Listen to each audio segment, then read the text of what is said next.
Hello, welcome back to Desperate Living, and today I'm going to take a look at one of the great and arguably underrated British horror films of all time.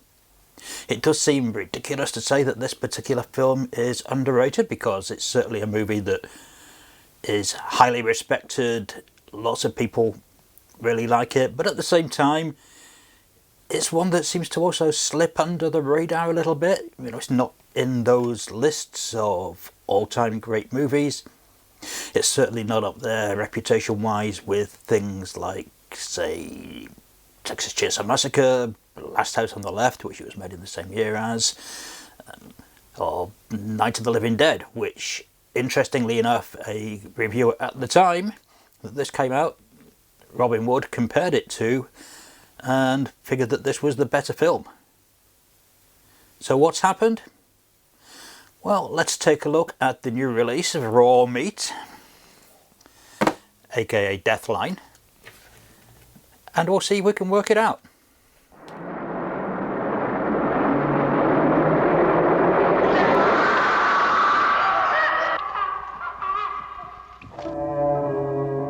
In the depths of the city, a nightmare grows real. A sinister evil that festered for generations in its moldering tomb. Who stalks those deadly shadows? Whose cry echoes their horror? Whose blood will flow when it strikes again?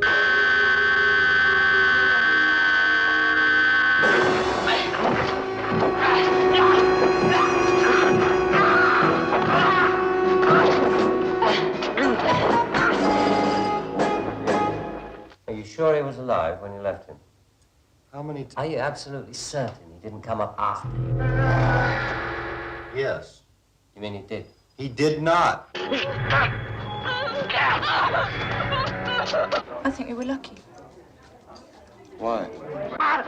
Whatever he saw was probably watching us. Well, how could they survive without food?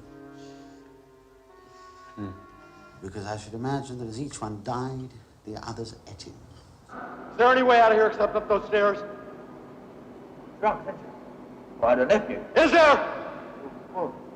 You tell me! What strange hunger drives it to prey on the young and strong? Cat? Cat, are you all right?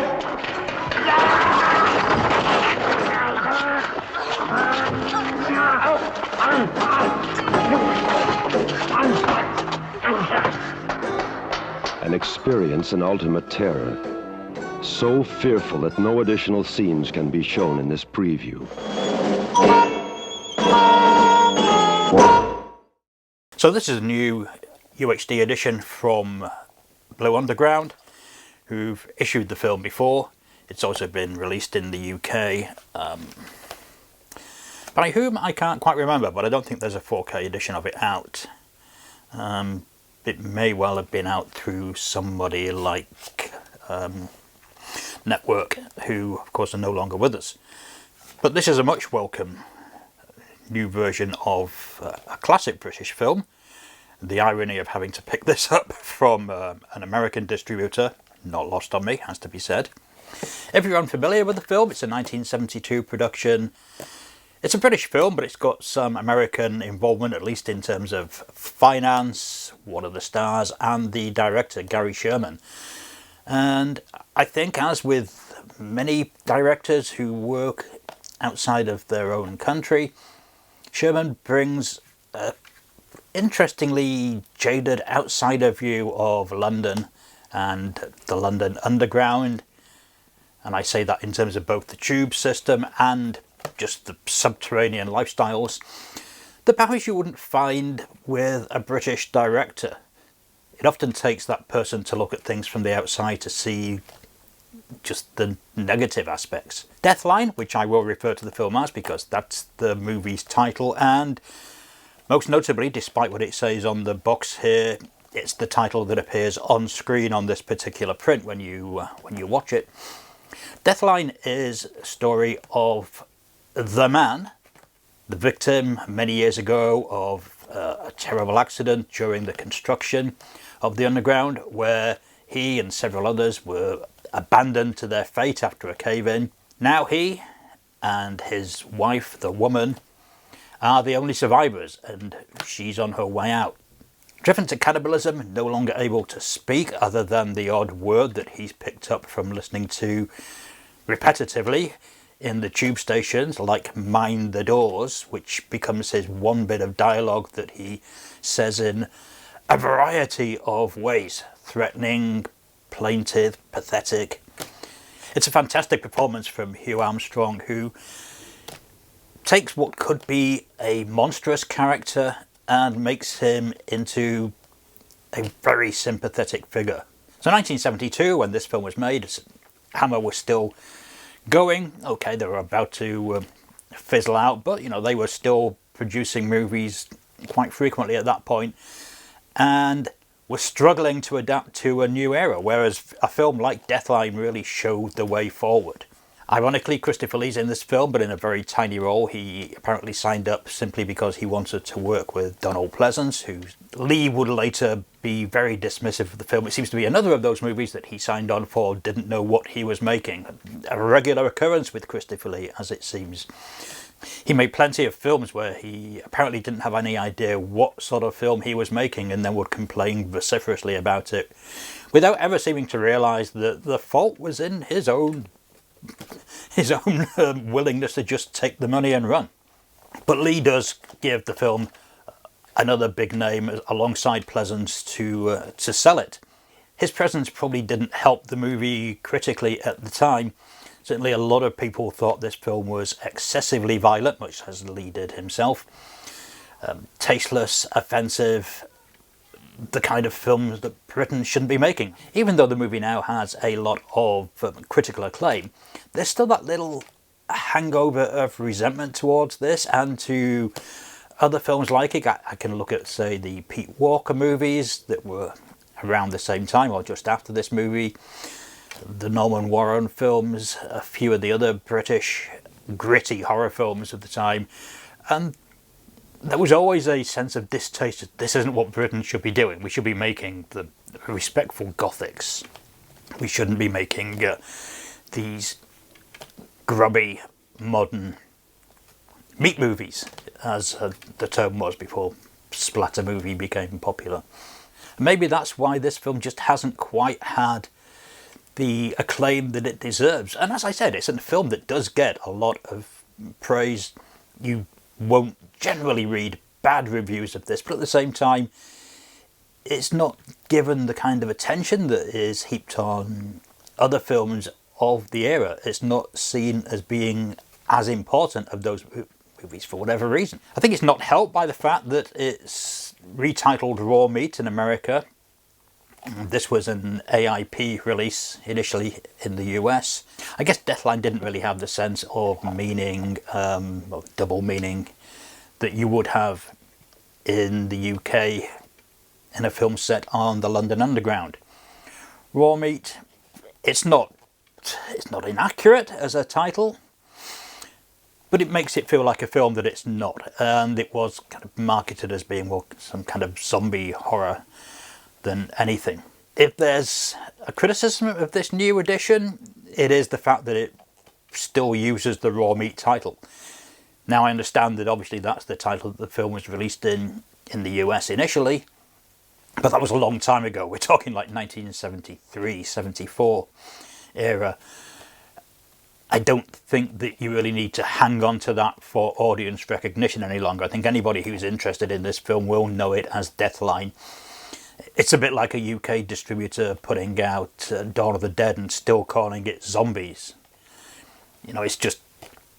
It's unnecessary now, and I can't for the life of me think why Blue Underground have chosen to do it. Inside the slipcase, and it's a very nice case. This is the thing, I think it's really nicely packaged. The slipcase here is nicely done, a nice variation on this American poster art, and I think the American poster art, regardless of the title, is actually really good. Certainly better than any of the British poster art. There is, for those of you who are pedantic like me, another sleeve, you know, double-sided sleeve, so you can actually have a Deathline sleeve if you want, but actually it's a really boring cover image, isn't it? So you can't win either way. As you can see, it comes on 2 discs. There's the Blu-ray and the UHD. And I have had a look at this, and you know, it looks great, with the proviso that this is a dark, grim, low-budget British film from the early 1970s, and you know, it has that dark, gritty, grim, grey London look that you would find on a lot of films of that era. So if you're expecting this to look like some kind of ultra-polished, pristine UHD edition, maybe you'll be disappointed. Not because it isn't a new, pristine, polished UHD edition, but you know, it's only ever going to look like the film was supposed to look like to begin with, and that is not a particularly glossy, shiny movie. It's grim, it's grey, it's got the feel of a social realist film. I mean, I recently covered the Sweeney box sets of the TV show, and yeah, this is the same kind of feel. You know, gritty social realism just attached to a horror film. Nevertheless, this is a great edition. We've got several additional content. There's 2 audio commentaries, one with filmmakers, one with film historians. There's trailers, TV spots, radio spots, and then if you watch the Blu-ray edition, where more of the extras are held, you'll also find an interview with Gary Sherman and the producers Jay Cantor and Alan Ladd Jr., and a couple of cast interviews, and there's an expanded poster and stills gallery from previous editions. I haven't seen any of the previous editions of this.